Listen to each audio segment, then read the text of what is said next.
అన్న, నా పేరు చుంచు భూలక్ష్మి, హ్యాండిక్యాపెడ్. నా వికలాంగుల గ్రూప్ కూడా హ్యాండిక్యాపెడ్స్దే. ఊరు దాటి ఎప్పుడు బయటికి రాలేదు. ఈరోజు మిమ్మల్ని చూస్తుంటే నాకు అసలు తెలియట్లేదు. కానీ మా ఊరోళ్ళంతా నేను వస్తుంటే ఒక్కసారి మీరు మా ఊరు రావాలన్నా. నా కోరికైతే ఇదే. మా నాన్నకి మేము 5 సంతానం, రోజు కూలి పని చేసుకొని బతకాలి. 14 సంవత్సరాల నుంచి ప్రతి సంవత్సరం 100 రోజులు పని చేపిస్తున్నా నేను. నా భర్త హ్యాండిక్యాప్డే, నేను పుట్టుకతో పోలియో, ఎక్కువ దూరం నడవలేను.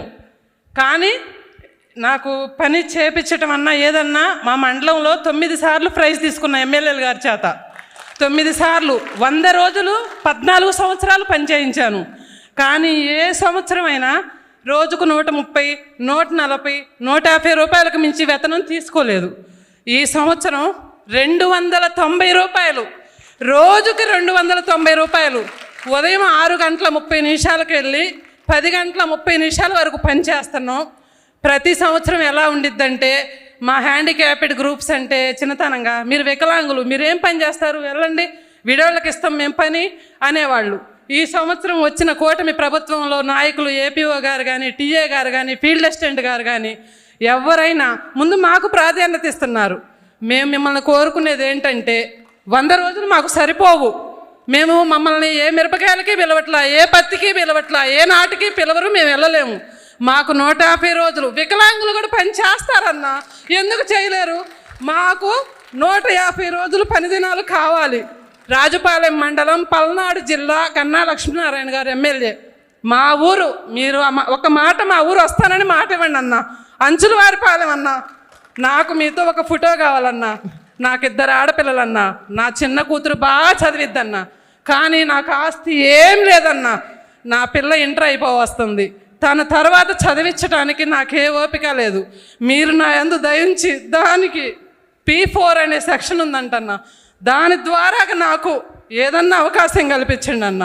నా బ్రదర్ అన్న అయినా, మా ఇంట్లో దేవుడి గుట్లో మీ పటం ఉంటుందన్నా.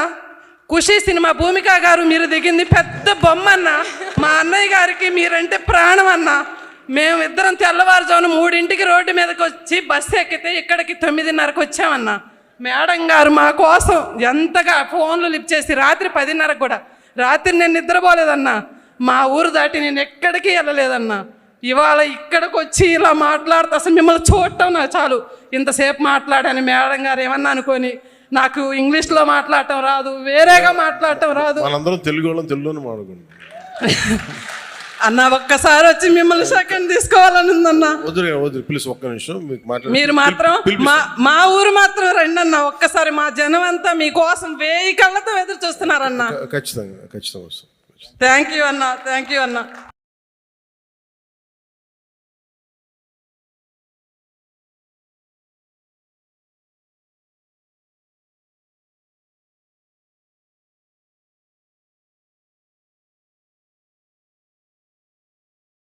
మీ కోరిక తీరింది మేడం గారు.